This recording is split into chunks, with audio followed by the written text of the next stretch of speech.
Alguns fatores influenciam a atividade da enzima, tais como concentração do substrato, temperatura, pH e tempo. A temperatura, por exemplo, é muito importante para o bom funcionamento do nosso corpo. Nossa temperatura, que varia na faixa de 36,5 e 37, é ideal então para que enzimas possam funcionar bem. Então, se nós pegarmos um gráfico para mostrar a atividade da enzima, de uma das enzimas do nosso organismo, a gente poderia colocar aqui ó, no eixo X, temperatura, no eixo Y, velocidade da reação. E se nós acompanharmos nesse experimento onde que nós vamos aumentar a velocidade da reação, a temperatura da reação, nós vamos verificar que, à medida que vai aumentando a temperatura, a velocidade da reação vai crescendo junto. Então, essa velocidade crescendo, crescendo, crescendo, até chegar aqui na faixa de 37 graus, onde que essa enzima ela atinge um máximo de eficiência, ou seja, ela chega na sua temperatura ótima, em que a velocidade da reação é máxima, né? Então, essa enzima funciona muito bem com uma reação extremamente rápida dentro do nosso organismo.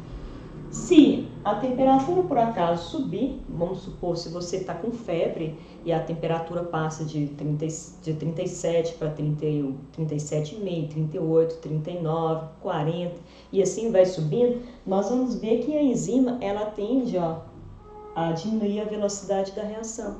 Porque aconteceu o que nós chamamos de desnaturação proteica, ou seja, essa enzima, ela, com o aumento da temperatura, elas que são termoláveis, elas perderam a sua forma, né, tiveram uma modificação na sua estrutura e, consequentemente, perderam a atividade biológica.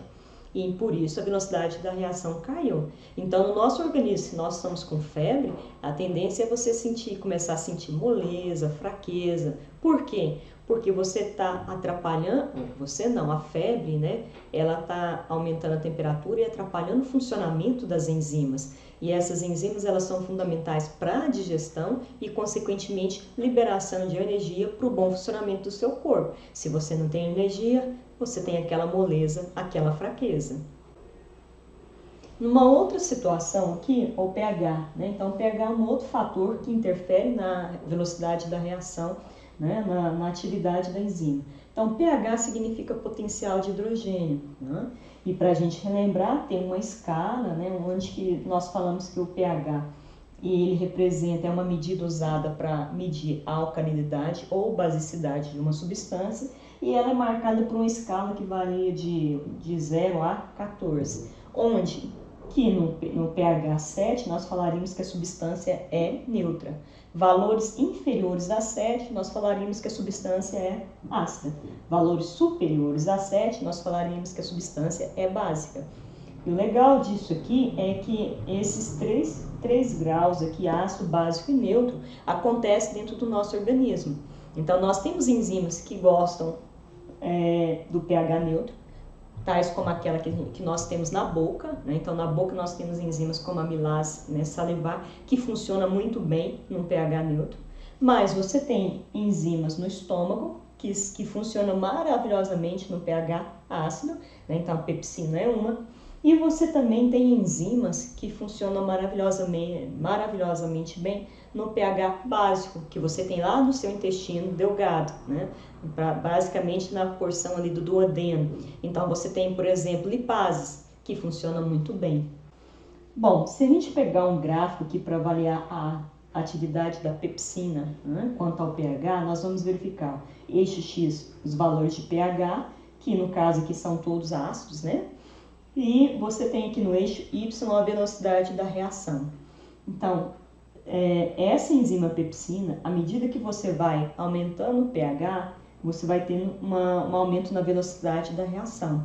E esse aumento da velocidade da reação vai crescer até chegar a um ponto que para, né? Ou seja, um ponto em que o pH é ótimo, ou seja, um ponto em que a enzima atinge o seu máximo, né, de eficiência, e a velocidade da reação, portanto, é o máximo possível. Então, nesse momento aqui, a enzima vai trabalhar muito bem. Passou esse pH, se o pH continuar subindo, essa enzima ela já não vai trabalhar tão bem. Então, ela pode, inclusive, sofrer também uma desnaturação proteica. Consequentemente, ela pode se tornar inativa e a velocidade da reação cair. Ok? Um outro fator capaz de influenciar a atividade da enzima é a concentração do substrato. Quando nós falamos substrato, nós estamos falando do composto no qual a enzima vai atuar. Se você tem pouco substrato, a tendência é a enzima ter dificuldade para poder interagir com esse substrato. Agora, se você tem muito substrato, a interação entre enzima e substrato é muito mais fácil e, consequentemente, você tem um aumento da velocidade da reação. Um exemplo seria se você for convidado para um churrasco, onde você vai ingerir muita carne e, portanto, muita proteína. Tem pessoas que já chegam na casa da pessoa e já falam: eu fui convidado para um churrasco e hoje eu vou comer só carne. Ô fulano, não vem com arroz não, porque hoje eu só quero carne. Arroz eu como em casa, na verdade? Pois é, essa pessoa então, ela vai comer muita carne, portanto, muita proteína. Se nós olharmos aqui no gráfico, ficaria bem fácil de entender isso aqui agora. Então, no caso aqui, o substrato que ele está acrescentando no organismo dele é proteína. Então, ele começa comendo uma pequena quantidade de carne e vai aumentando, né? Aos poucos vai comendo mais. Então, a princípio, a velocidade da reação vai crescendo. Só que vai chegar num ponto, que a gente fala ponto de saturação, onde as enzimas que ele tinha no corpo para poder quebrar as proteínas, elas já vão estar todas ocupadas, cada uma com uma determinada proteína, cada enzima com uma determinada proteína.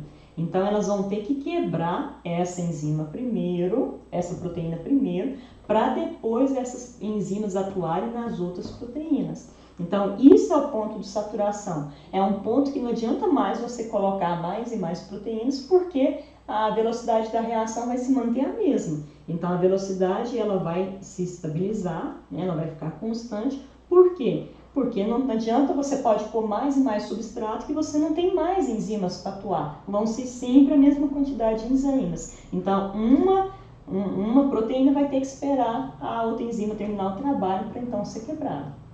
Fácil, né? Um outro fator seria o tempo. O tempo que a enzima fica em contato com o substrato.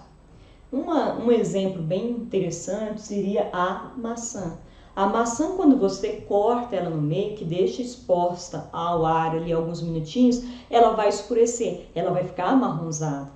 E isso vai acontecer porque na hora do corte você feriu células daquela maçã. Então, células foram feridas e liberaram uma enzima que nós chamamos polifenol oxidase.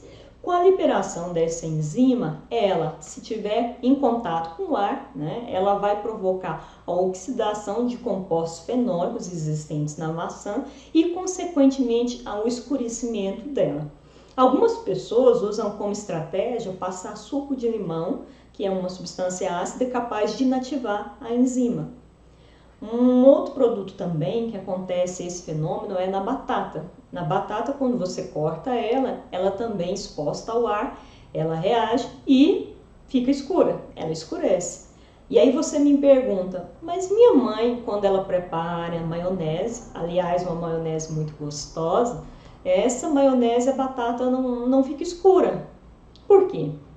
Não fica escura porque na maionese a batata foi cozida, né? Então, aquela saladinha de maionese, você tem batata cozida. Se você cozinhou a batata, significa que você desnaturou as enzimas. As enzimas tiveram alteração na sua forma e ficaram inativadas. Por isso, não protege.